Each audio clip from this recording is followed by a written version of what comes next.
خلال الساعات الماضية الشرق الأوسط كله كان في حالة ترقب. المعارضة السورية استعادت النظام من بشار الأسد بعد 13 سنة من الصراع. النظام انسحب وبشار الأسد احتمال انه هرب لانه مختفي تماما. لكن المفاجأة الحقيقية انه هناك بعض الاقوال اللي تقول انه بشار الاسد هرب في طائرة خاصة واحتمال كبير انه هذه الطائرة سقطت. فسؤال هو هل فعلا سقطت ام انها مجرد تمويه لخطة هروب اخرى لبشار؟ من التفاصيل والتطورات اللي حصلت في سوريا وقصة اختفاء الطائرة الغامضة لبشار الأسد اليوم في هذا الفيديو. فاشترك بالقناة، فعل زر التنبيهات، لايك على الفيديو. يلا نبدأ. الأخبار بدأت تتوالى بسرعة جنونية صباح يوم الأحد اللي هو اليوم، يوم تصوير هذا الفيديو، فإن العاصمة دمشق اللي كانت تعتبر الحصن الأخير لبشار الأسد سقطت بالكامل في قبضة المعارضة المسلحة، والجيش انسحب تقريبا من دون أي مقاومة تذكر.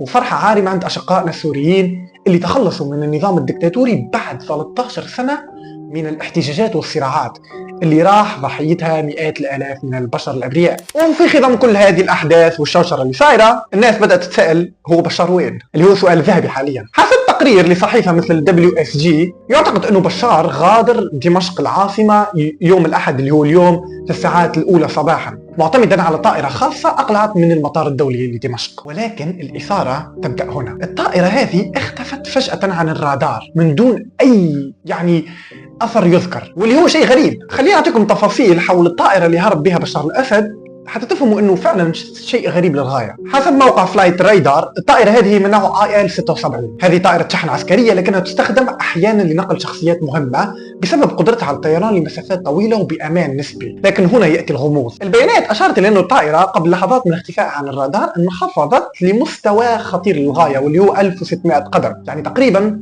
500 متر، ومن ثم اختفت تماما عن شاشات الرادار. فالفرضيات المتداولة حاليا هي كالآتي، وهذه مجموعة من النظريات اللي انتشرت في آخر ساعتين. أولا اللي هي سقوط الطائرة. البعض يعتقد أنها تعرضت لحادث ممكن يكون نتيجة استهداف لعناصر من المعارضة أو خلل فني. النظرية الثانية تقول أنه الطائرة هبطت في هبوط اضطراري، لكن وين ولماذا لم تظهر أي بيانات رسمية حول هذه الطائرة الآن غريب. النظرية الثالثة واللي هي نظرية فعلا عجبتني صراحة، واللي هي انه كل هذه اللي صاير حول الطائرة هو عملية تمويه، وهذا الاحتمال اكثر اثارة صراحة. انه هذه الطائرة استخدمت للتغطية على عملية اخرى لهروب الاسد، واللي هو احتمال وارد. واحد من المسؤولين في البنتاغون وزارة الدفاع الامريكية صراحة قال انه طائرة الاسد اختفت تماما من على شاشات الرادار بعد ما تم رفض هبوطها في مطار لبنان الدولي. والى حد هذه اللحظة، لحظة تصوير هذا الفيديو، الطائرة مختفية تماما عن كل الرادارات، وطبعا معها بشار الاسد اللي مختفي ولا احد يعرف هو مكانه وين. الان في نفس هذه اللحظه العاصمه دمشق شهدت احداث غير مسبوقه. اسقاط تمثال حافظ الاسد في ساحه عرنوس، المكان اللي يعتبر رمز كبير للنظام. قوات المعارضه انتشرت بشكل كامل في الشوارع والمؤسسات الحكوميه